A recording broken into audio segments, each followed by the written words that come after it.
No hay duda de que España es uno de los equipos más fuertes de Europa y lo ha sido desde hace bastante tiempo.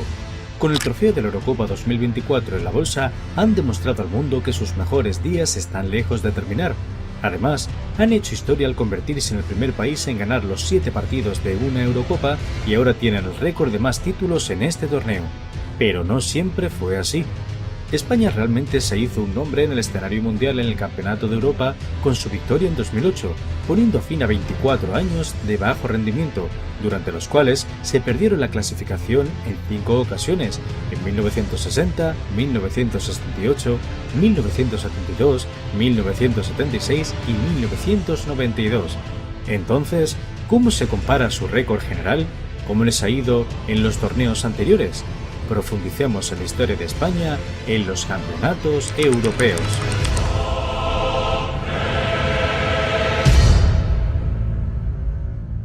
La Eurocopa de 1964, celebrada en casa, fue todo un evento. En aquel entonces se llamaba Copa de Naciones Europeas y estaba muy lejos del torneo masivo que conocemos hoy. Solo 4 equipos llegaron a la fase final, después de superar 3 rondas de eliminatorias a doble partido para clasificarse. España venció a Rumanía, Irlanda del Norte y la República de Irlanda para asegurarse un lugar principalmente al contraataque.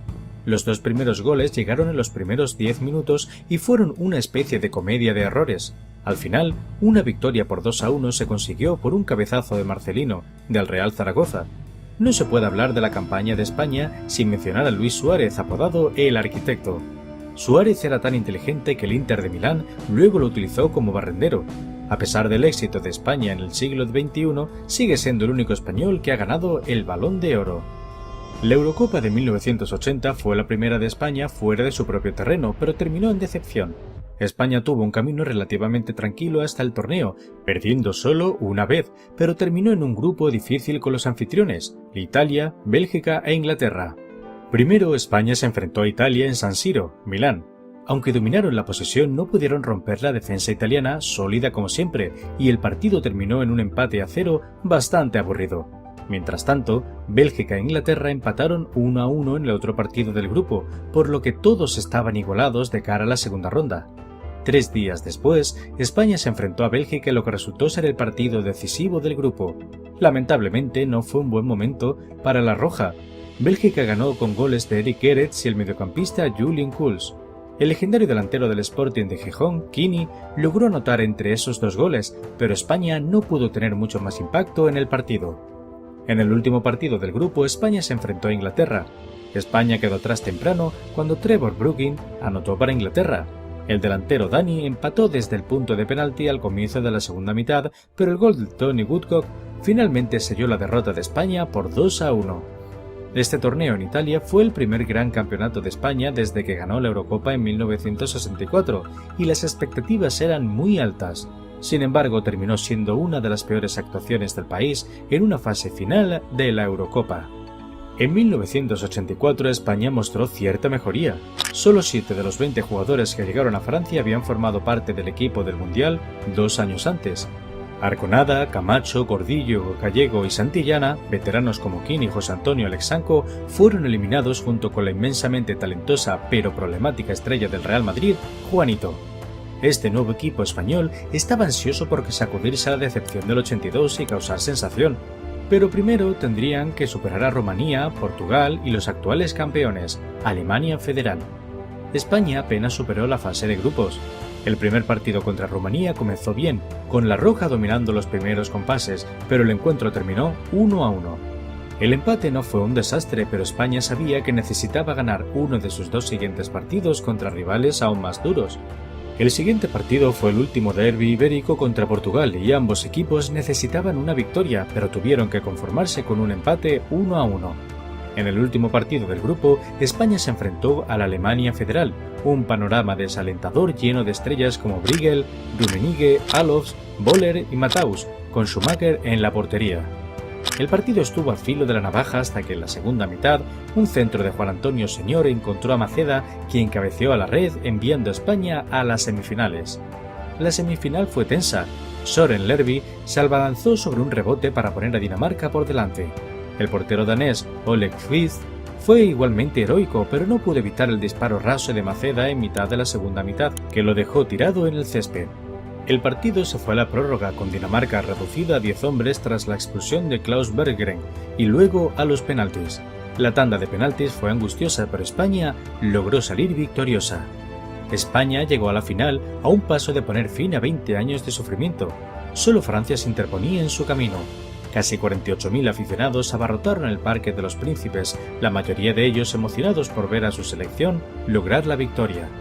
El equipo francés, mejor conocido por su corazón y estilo, cantaba con el legendario Carré Magique, Luis Fernández, Alain Giresse, Jean Tigana y Michel Platini.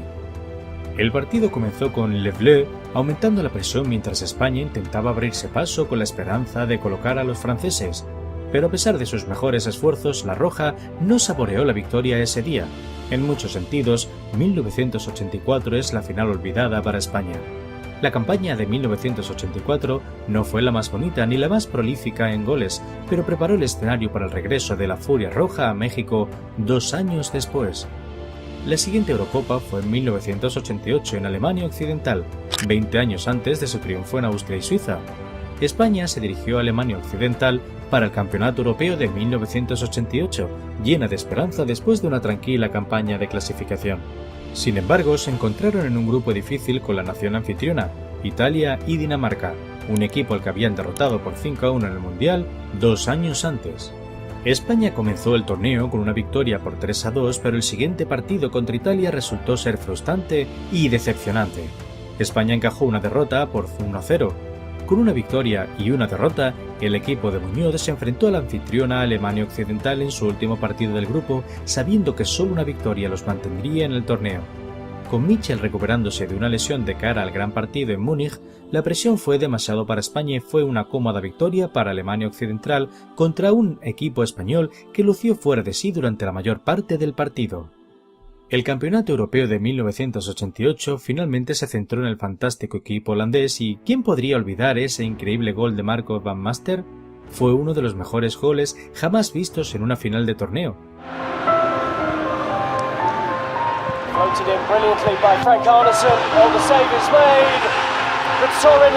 Cuando Jokanovic fue expulsado y un aficionado invadió el campo, aumentando el drama. Contra todo pronóstico, Yugoslavia tomó ventaja una vez más con un gol de Kommeljovic que puso el marcador 3-2. Parecía que el viaje de España a la Eurocopa 2000 había terminado. En un clímax emocionante, Alfonso Pérez logró un gol decisivo que envió a España a los cuartos de final, desatando celebraciones salvajes. Irónicamente, Noruega quedó eliminada y España avanzó junto a su oponente Yugoslavia. Sin embargo, los cuartos de final trajeron la misma decepción de siempre, ya que fueron eliminados por Francia, que eventualmente se coronaría como campeona del torneo. La Eurocopa 2004, celebrada en Portugal, fue otro trago amargo para España. Este torneo, la sorpresiva derrota de Portugal ante Grecia en el partido inaugural, dio a ambos equipos un gran incentivo para buscar la victoria. España comenzó con una buena nota, logrando una victoria sobre Rusia. Sin embargo, sus esperanzas se desvanecieron cuando no pudieron pasar del empate ante la sorpresa del torneo, Grecia. Posteriormente fueron eliminados por los anfitriones del torneo debido a la diferencia de goles.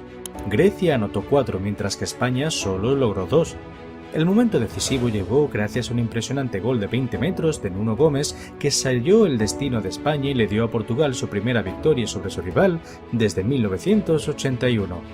Esto aseguró que Portugal se clasificara para los cuartos de final mientras España hacía el corto pero desalentador viaje de vuelta a casa. Grecia y Portugal continuaron hasta disputar la final, mientras España lamía sus heridas. Otro equipo repleto de estrellas no había logrado impresionar en el escenario internacional. Finalmente, la Eurocopa 2008 marcó el inicio de la era de dominio de España. Ganaron este torneo con un equipo que incluía nombres como Juanito, Fernando Navarro, Sergio García, Dani Guiza y Rubén de la Red. Quizá no sean los primeros en los que se piensa al hablar de la generación dorada de España, pero en muchos aspectos este equipo fue más emocionante de ver que los de 2010 o 2012. Había una libertad y fluidez en el juego de posesión y pases que no se vio en la era de Del Bosque. En cuanto a la formación, España luchó por encontrar el equilibrio adecuado, ya que Luis Aragonés sentía la necesidad de jugar con Torres y Villa juntos en la delantera, dada la buena química que tenían desde las selecciones juveniles. Cuando Villa anotó un triplete en la primera victoria por 4-1 sobre Rusia, se aseguró de celebrar con Torres. Sin embargo, ese marcador fue un poco engañoso y España no mostró mucho más en una ajustada victoria por 2-1 sobre Suecia, aunque ambos delanteros marcaron. Lo siguiente fue una victoria por 2-1 sobre Grecia con un equipo completamente rotado en un partido sin importancia, seguido de un empate 0-0 en cuartos de final contra Italia, que se decidió en los penaltis. En la semifinal contra Rusia, a los 34 minutos de juego, Villa se lesionó y no volvió a aparecer. Fue entonces cuando España jugó su mejor fútbol, con Villa siendo reemplazado por Cesc Fábregas, quien ayudó a España a lograr una victoria final de 3-0. Villa terminó como el máximo goleador del torneo, pero dadas las circunstancias es difícil llamarlo el jugador clave del equipo. Aunque Iniesta y Silva también impresionaron, para mí el jugador clave en términos de su rol fue sin duda Marcos Senna. Su trabajo consistió en proteger la defensa y permitir que los defensas desempeñaran sus funciones, un papel que cumplió a la perfección durante toda la campaña. Las finales rara vez son exhibiciones espectaculares de la destreza técnica de un equipo, pero no cabe duda de que España fue el mejor equipo, imponiéndose a una Alemania que aún estaba a unos años de alcanzar su máximo nivel, con jugadores como Mesut Özil, Toni Kroos, Mats Hummels o Manuel Neuer. Después de que Grecia con su mentalidad defensiva ganara la Eurocopa 2004 e Italia con su táctica habitual se llevara la Copa del Mundo de 2006, en un momento en el que las fases eliminatorias de la Liga de Campeones eran mucho más tácticas que las eliminatorias llenas de acción que vemos ahora, este triunfo de un grupo modesto y técnicamente excelente de jugadores fue un soplo de aire fresco. La Eurocopa 2012 trajo títulos consecutivos para España, asegurados con estilo. La victoria consecutiva en el Campeonato de Europa tuvo un aire diferente en comparación con el triunfo de 2008. Se fueron jugadores como Marcos Senna y Joan Capdevila, mientras que Carles Puyol y David Villa se vieron marginados por lesiones. Además, contaban con un nuevo entrenador, Vicente del Bosque, quien reemplazó a Luis Aragonés. Las tácticas de Del Bosque reflejaban más el estilo ganador de la Copa del Mundo de 2 años antes, en lugar del enfoque aventurero y fluido de Aragonés. A esto se sumaba el desafío de que España carecía de un 9 confiable. Villa estaba lesionado y Fernando Torres no estaba en su mejor forma. Del Bosque tomó la sorprendente decisión de comenzar el torneo con Cesc Fábregas en la delantera, lo que resultó en que España jugara esencialmente con 6 centrocampistas en el campo. Esta configuración no se había ensayado en los entrenamientos y Fábregas jugó bastante profundo, lo que llevó a que España dominara la posesión pero jugara mayormente en el horizontal frente a Italia en el empate 1-1 que inició el torneo. Torres hizo su regreso al equipo durante la goleada de 4-0 sobre un decepcionante equipo de Irlanda, que se vio gravemente perjudicado por la actuación lenta de Shay Given.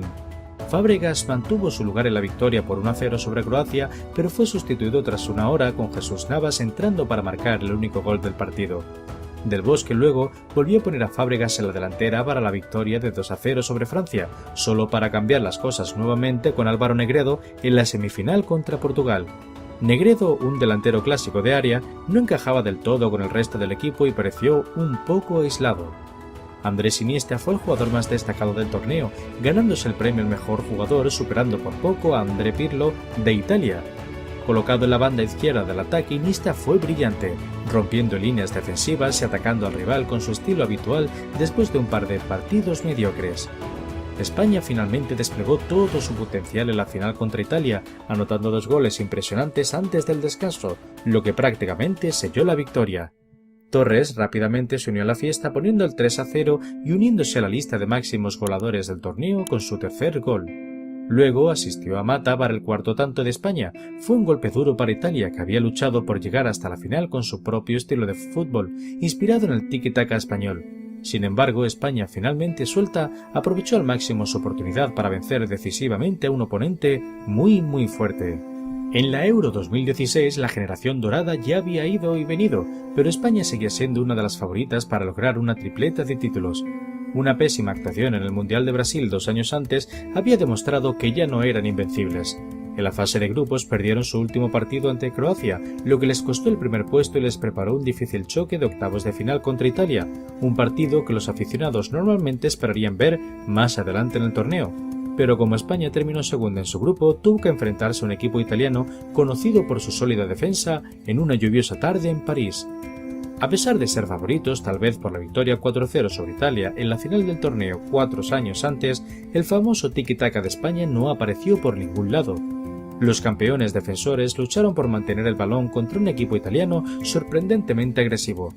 Aunque España empezó a encontrar su ritmo, nunca inquietaron realmente la portería de Gianluigi Buffon. El trío de centrocampistas, formado por Cesc Fàbregas, Andrés Iniesta y David Silva, parecía estar ya lejos de su mejor momento. Esta no era la ardiente España de antaño, parecían apagados y sin chispa. Italia, por otro lado, se mostró mucho más decidida y tomó la delantera en el minuto 32. Luego, en el tiempo añadido, Italia selló el partido con un gol de Pelle tras un contraataque con España volcada en ataque. Italia había vengado la final de 2012 y pasó a enfrentarse a Alemania, uno de los rivales favoritos en los cuartos de final.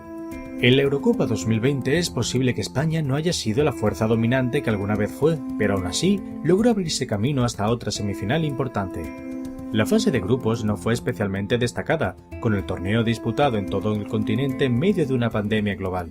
España pareció un poco fuera de ritmo y no fue hasta su tercer partido, jugando en Sevilla, que realmente comenzaron a hacer clic y aprovechando al máximo la ventaja de jugar en casa y goleando a Eslovaquia por 5-0. Esa victoria fue suficiente para que terminaran segundos en su grupo, justo detrás de Suecia. A partir de ahí comenzó una auténtica montaña rusa. En las rondas eliminatorias su primera parada fue en Copenhague, donde se enfrentaron a Croacia en un partido salvaje. España tomó una ventaja de 3-1 solo para que Croacia remontara y empatara. Sin embargo, en la prórroga España acabó hondo y se impuso con una victoria de 5-3. Luego, en San Petersburgo, de los penaltis para avanzar. Afortunadamente, mantuvieron la calma y llegaron a las semifinales. En las semifinales se enfrentaron nuevamente a Italia, esta vez en Wembley. Fue un partido tenso que terminó 1-1 después de la prórroga, lo que llevó a otra tanda de penaltis. Desafortunadamente, España no pudo repetir su éxito de la ronda anterior. Dani Olmo y Álvaro Morata fallaron desde el punto de penalti y España quedó eliminada de la Eurocopa 2020. Finalmente, en la Eurocopa 2024, España ha vuelto a afirmar su dominio en el escenario europeo al ganar su cuarto campeonato de Europa, un récord. Demostraron su increíble talento y habilidad táctica al ganar los 7 partidos que disputaron.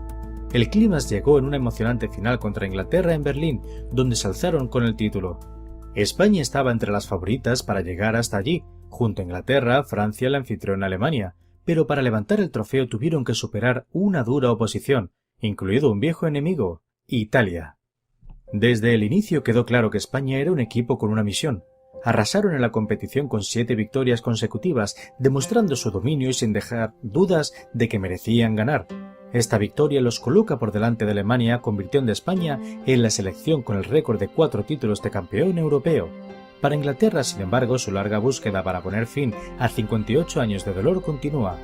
El equipo de Gareth Southgate sufrió un duro golpe con el gol final de Mikel Oyarzabal, que sentenció el partido y dejó a los ingleses desolados en su segunda final consecutiva de campeonatos de Europa.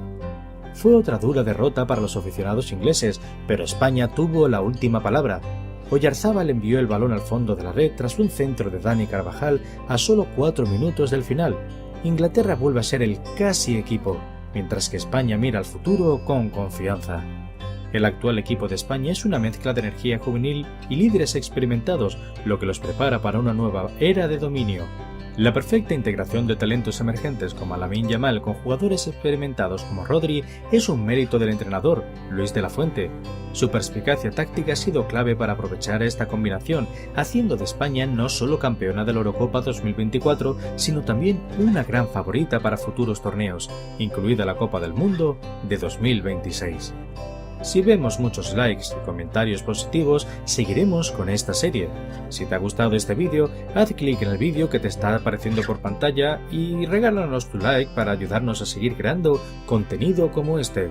Además, te invitamos a que te suscribas al canal si todavía no lo has hecho y que actives la campanita de notificaciones para estar al tanto de todos los vídeos que subimos cada semana. Nos vemos en el próximo vídeo.